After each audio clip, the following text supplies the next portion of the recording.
with a teacher.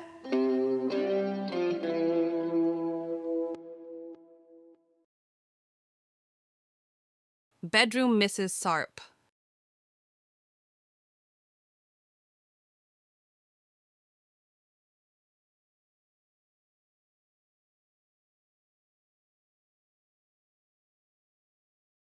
Hi, I'm Sarp.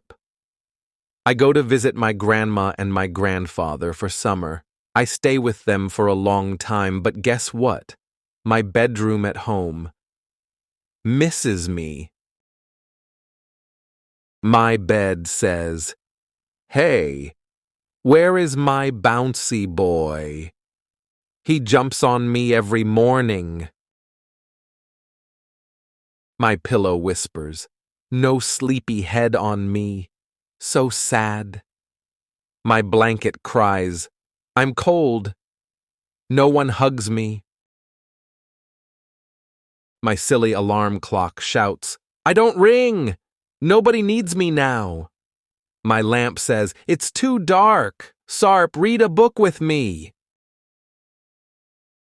My wardrobe opens slowly and says, "His favorite t-shirt is still here. It smells like Sarp." My carpet sighs, "No more sock dancing. I'm bored." Even the mirror says, "Where is your funny face, Sarp?" My bedroom talks and waits for me. They say, "We love you, Sarp. Come back soon." Don't worry, dear my bedroom. I miss you too. I will, I promise. But first, ice cream at Grandma's.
with a teacher.